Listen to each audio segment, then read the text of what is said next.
So, the kind of content startup story is offering to its audience, it's remarkable. And I have been part of startup, since the initial days, as an advisor, mentor to the founders.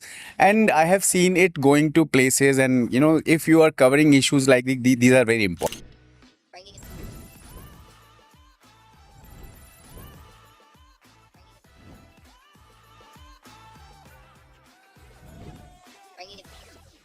Can you give a brief introduction about yourself, your background and qualifications? Okay, my name is Vivek Satya Mitram, and I'm an ex-journalist. I left media a decade back. Before that, I was editor for half a dozen channels, predominantly news channels. I worked with PTI, Star News, India News, many more.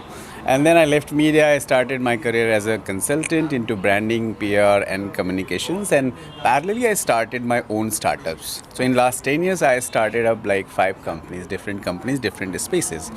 And probably I'm the one who started first mental health startup called Advice Adda in India. So this is my connection with the mental health space. So, yeah. Yeah, so that's great.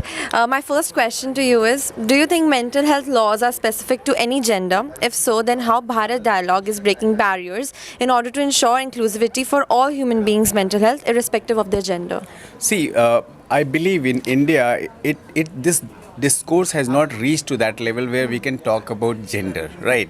But if you look at the society and the way we are brought up or the kind of situation we are raised up, so that situation makes it a little difficult, not a lot difficult for women to be in this society. And the mental health part of women, it is so worse, in comparison to men, because they don't have choices in life. They are dependent for so many things. Yes. And also the financial dependence or financial freedom, it sets a lot of narratives in life. So for women, the larger population in India as women, they are dependent on men. So that's where, and the responsibilities and the kind of social conditioning is done. They are supposed to perform in so many roles, and they don't get those kind of supports that are required from men from this society. So I believe if you look at the mental health law, that's a different thing. But what is needed to be done is to get sensitized the entire population about this issue, because this is a real issue. We talk about mental health in a fancy way, as if it is a very fancy thing. No, it's not. We follow people, influencer on Instagram, Facebook, and a lot other places, which, who are talking about mental health. But do we actually implement any of the ideas that we are listening to, we are getting across? We don't. We don't care about it. Although we are getting, going through worst phase in our life, all of us, there's nobody probably on this planet who is not having some sort of mental health issue. So it is, but in other places, other continents, people are aware about their rights, they are aware about this issue, but India, it is not.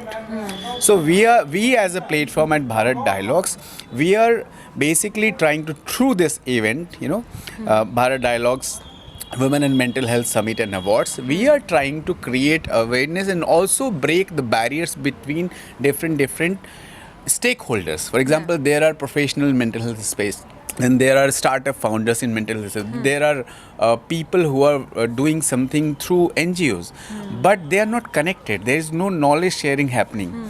There is, I would say, a lot of gap, and they treat each other as very different people in the similar space. So we wanted them to bring under one roof and create this synergy between them, so that they can interact, they can talk, they can discuss, and we can actually take mental health to the right spirit and right space where it deserves to be. Well, that's amazing. And my last question to you is that since mental health is a very talked about topic, as you just said, and many people are coming up with startups like you, providing mental health services, how do you think these startups impact the field for the same? When we talk about startups are basically hope for this country. That is how I look at it, because people who are young, who have ideas, who have this capacity and I would say vision for the future of Bharat, they are building these companies, and also they are they have this information about IT, they have information about artificial intelligence, robotics, and blah blah, which are actually very important in taking this discourse to the next level, because you cannot reach out to people without having technology support. And if you are adding technology and you are implementing in the right way, even not in a way that you are dealing in the other sectors, rather in the right context of mental health. Yes. You need to understand the sensitivity of mental health while building startups. That is how I feel. But yes, startups are going to play a crucial role, provided they understand the sensitivity part of it, and they are not looking at it another company that could be made, billion-dollar company. They have to be very sensitive about the people whom they want to serve. So it cannot be a business where you are just looking at profits.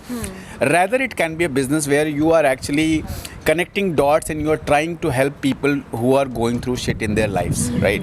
So this is very important, a discourse where we have to connect startups and professionals and media and everybody who are like us in Bharat Dialogues. So we as a platform would certainly like to promote it as many as possible ways we would, we would have the resources. Yes. But yes, we are committed to do that.